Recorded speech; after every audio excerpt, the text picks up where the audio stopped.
Frithjof, we all, or most of all, still, or the politicians still think of Arbeitsplatz, working place. You have to look for a job. If there is no job, things are disastrous.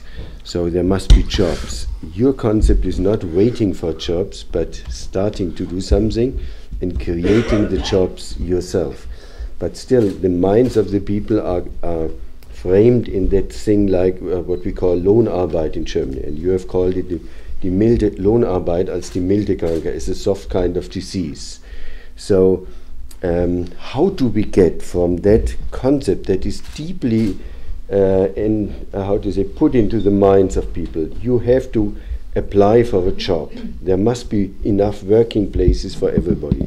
That's full employment. And now you say you are even grateful that this system breaks down. So who is providing the working places? Everybody is asked to create his own working place? How can we put that into practice? No, I hope it's okay if I'm lively with you. Yes. I mean, no. I mean, partly I've also learned from you, so you get another credit at this point. The idea is that I started out by saying three things: new economy, new work, new culture. Now, on the personal level, people will have jobs, but they will only have 12 hours a week. Let's say in a fabricator shop in one of our franchises, or using the eco-bond, or making something with vertical gardens, or creating the next concept of mobility. We can create plenty of jobs, and in fact, one of the things I'm trying to do in Germany is to say, for God's sakes, please don't miss the opportunity of the now developing economy and of the now developing technologies. That's where the future is. That's where lots of production is possible. That's where lots of new enterprises can be created. Not by giving huge amounts of money to banks or to Mercedes-Benz, who will use the money to get rid of more jobs by investing the money or stashing it away or using it to buy technologies. But if you want to create work, but then do it with the new technologies. But the idea is a new way of working, a new organization, very concretely. So we're not talking fairy tales.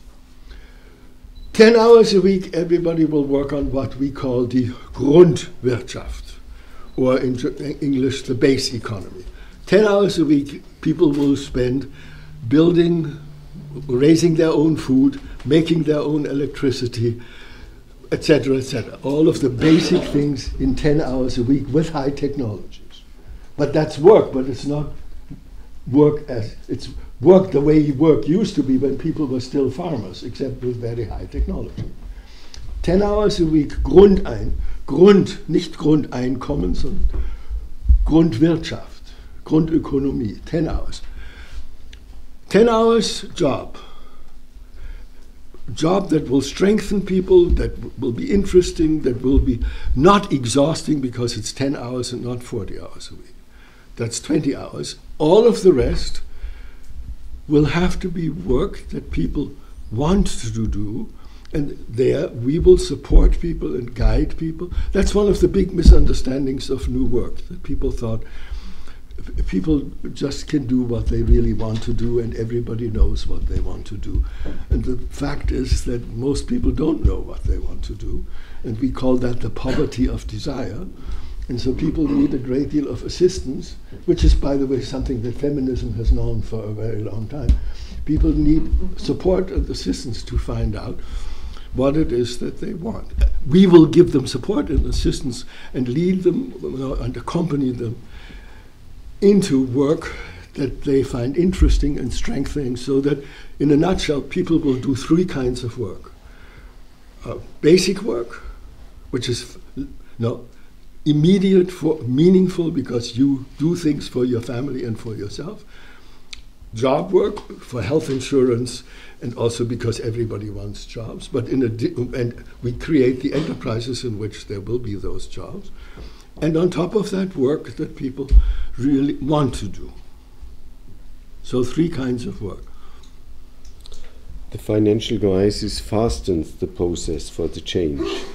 But where is the money? Usually any new investment or any new start, particularly in entrepreneurship, everybody thinks there is a need of capital. Now the capital is going into black holes, not into new work or entrepreneurship. No finance needed, or no. Let me be blunt and a little rough, okay? In the past, when one tried to get money for something that had to do with poor people rather than with the people who are incredibly and disgustingly rich, then the answer was, this is distorting the market. Or the answer was, we don't have any money, we can't give you money, there is no money. I think we have now reached a marvelous point, because that argument has become laughable. What our argument is, for 1/100th of the money that's at the moment being spent, by Obama too, 787 billions, that's being spent on supposedly getting the banks again to be trustworthy. Or, I mean, it is so ridiculous, it is insulting.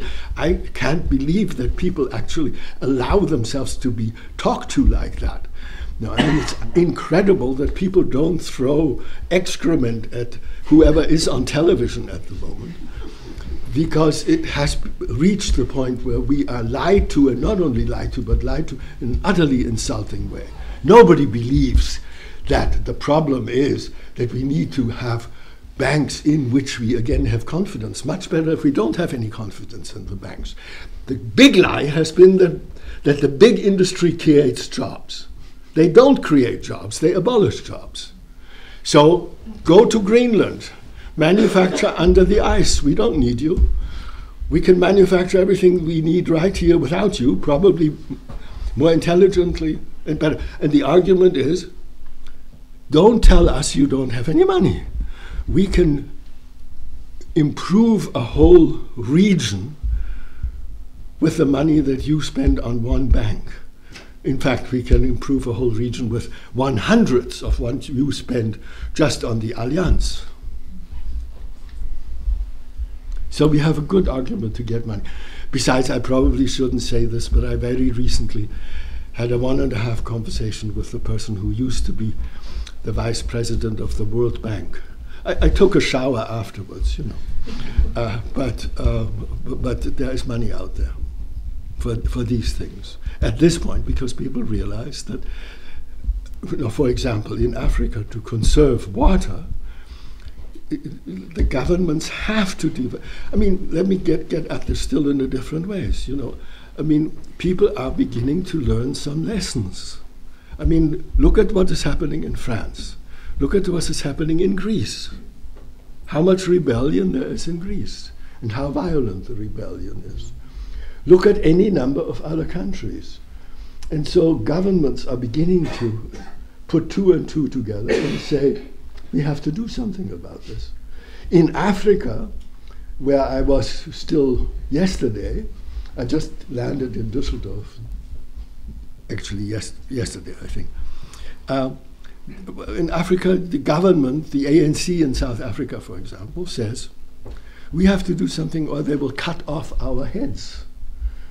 And this is not a metaphor. I mean, they mean quite literally, they will cut off their heads. And the people have a mind to cut off their heads if they don't soon do something about poverty. So the question is not where does the money come from? The question is who has good ideas? So that goes wonderful with the title of your book. Brains is what's needed. Ideas to feed to these people. Ideas that really would do something about poverty, which is of course very different from what one has so far done. I mean, so far one has believed or tried to lie to people that what's called WWW, der Wirtschaftswachstumswahnsinn. Also das Wirtschaftswachstum wird Arbeitsplätze schaffen. Kein Mensch glaubt das. In Afrika 70% arbeitslos. In English. Oh, in Africa, thank you. I shouldn't get out of my field. Yeah. Anyway, recently statistics say in South Africa 70% unemployment, and the economy shrank by 30% in the last year alone. So you tell somebody that you can get rid of the poverty in South Africa with economic stimulus. And I think that's become extremely insulting to talk about economic stimulus as the answer to the problem, when people should lose patience with that and start throwing excrement. Frithjof, a central point of your thinking is that